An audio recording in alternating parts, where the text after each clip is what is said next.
Pertanyaan selanjutnya Bang. Bang, saya ini lama di komunitas ini, maaf agak curhat nih Bang orangnya Bang. Dia bilang gini, maaf agak. Ini lu ya?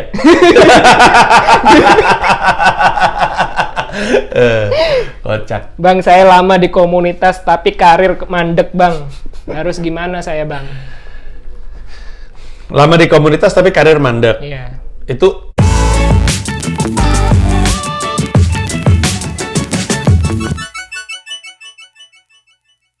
luas sekali. Karir mandeknya karena A, emang gak lucu-lucu.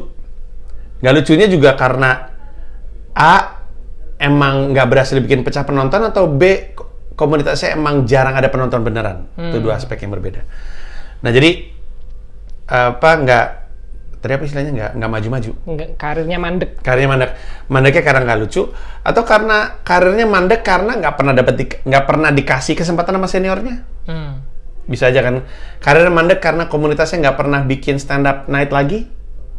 Jadi ada banyak aspek. Dalam hal si Ulwan ini apa? Karena menurut gue ya, stand up night itu salah satu cara untuk memastikan anak-anak komunitasnya rajin nulis. Iya. Karena gue nggak tahu sekarang ya, tapi dulu orang, gue mau ngisi sunnah gitu kan. Jadi ya sangat disayangkan kalau komunitas pada nggak bikin stand up night.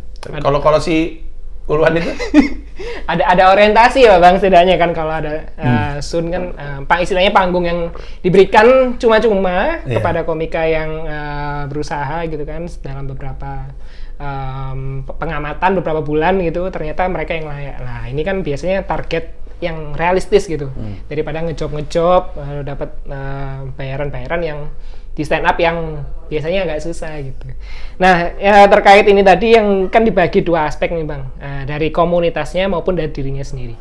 Kalau misalnya ambil kata si orang ini mengeluhkan karena dirinya sendiri tidak mendapatkan perkembangan yang bagus sebagai komika, apakah dia perlu pindah komunitas? Maksudnya nggak dapat perkembangan yang bagus, maksudnya nggak ada yang nge-mentor?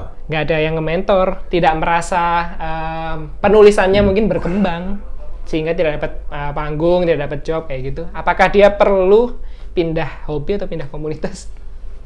Pertama, kalau nggak dapat pengembangan yang baik karena nggak ada mentor di komunitasnya yang tepat, ya itulah waktu yang tepat untuk beli buku pecahkan. Di sini sebenarnya satu. Yang kedua, karena gini ya, gue percaya sebenarnya tanpa mentor pun seseorang tuh bisa jadi komika yang baik. Tapi sangat bergantung sama kesediaan dia untuk kerja keras. Bisa loh orang modal buku materi sama buku pecahkan terus udah gitu jadi lebih baik karena dia misalnya ngisi halaman-halaman latihan yang lu taruh di sini. Sebenarnya bisa aja. Kalau misalnya dia nggak cepat puas dengan hanya yang ada di sini, pengen bikin lebih sudut lagi, sebenarnya bisa aja. Cuman itu kan sangat bergantung sama motivasi orangnya. Nah, kalau emang dia tipikal yang butuh motivasi dari eksternal, gua tidak mengharamkan dia pindah komunitas. Karena banyak yang, gue sebut aja ya, banyak yang pindah atau bernaung ke komunitas Jakbar, jadi lebih baik, ke Bekasi jadi lebih baik, karena ini tempat terkenal jago nge-grooming. Atau ke Jogja, Rispo sebelum pindah ke Jogja ya, sama Rispo setelah ke Jogja tuh beda loh. Gue nggak tahu apa yang terjadi sama stand up Indo Jogja, dan gue juga nggak tahu apakah sekarang masih kayak gitu. Tapi gue rasa cukup besar reputasinya di banyak komika se-Indonesia, anak-anak stand up Indo, yang pernah dengar kota-kota tertentu tuh jago dalam ngembangin talent gitu. Ada masanya Bandung, ada masanya Surabaya, Malang juga. Malang nggak tahu sekarang masih atau enggak, jago-jagonya masih ya. Jadi kalau misalkan lu ada di misalnya aja nih stand up Indo Sidoarjo dan nggak ngerasa tumbuh kembang di situ, atau Jawa Timur apalagi sih? Lumajang. Stand up Indo Lumajang. Gilang, ada Gilang. Oh Gilang ya. Stand up Indo Lumajang terus nggak ngerasa bisa ketemu komunitas. Mungkin ada ya senior tapi bukan yang gayanya sama sehingga nggak tepat untuk jadi mentor. Jadi bukan tipikal mentor yang pas untuk gaya komedinya dia. Gue nggak melarang lu untuk pindah ke stand up Indo Malang atau stand up Indo Surabaya untuk nyari mentor yang tipikalnya pas sama lu. Jadi bisa aja. Kalau mau ganti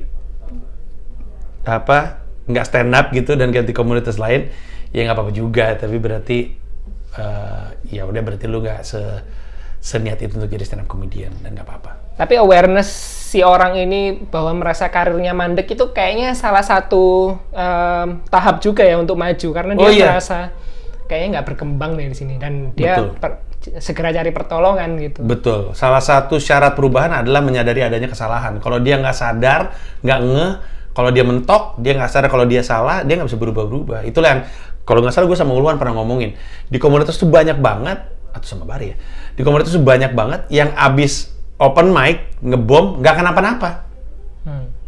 Ya udah, susah deh. Turun dari open mic tuh masih biasa-biasa aja. Yang lain turun dari open mic anyep itu kepikiran banget, aduh. Mimpi buruk. Iya gitu, duh kenapa sih gitu.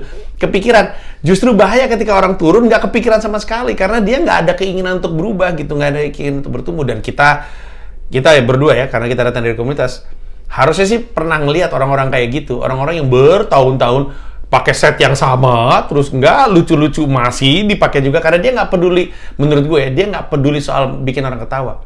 Dia hanya peduli dilihat orang. Itu bukan motivasi yang benar untuk jadi stand up comedian. Kalau lu pengen dilihat orang, nggak harus jadi stand up comedian. Lu kalau pengen jadi stand up comedian karena lu senang bikin orang ketawa.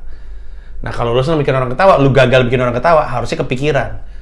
Tapi kalau lu naik ke atas panggung, lu pengen bikin orang ketawa, orang nggak ketawa, dan lu santai-santai aja, kemungkinan karena lu udah cukup puas diliatin manusia. Gitu. Jadi ya, nggak usah jadi stand up comedian Anda. Manusia silver aja bisa. Itu bisa dilatih orang. Dilihat manusia. Oke Bang. Oke, jangan lupa semua informasi belajar stand up ada di buku Pecahkan. Belinya di pecahkan.com, termasuk kelas online dan workshop online kami. Kita mendefinisikan bedanya kelas dan workshop Pecahkan apa ya?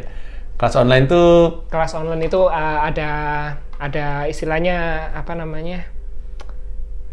Tidak sepenuhnya tatap muka. Oh iya, betul. Kan betul. Ada proses belajarnya istilahnya sendiri. Di dunia pendidikan tuh asynchronous.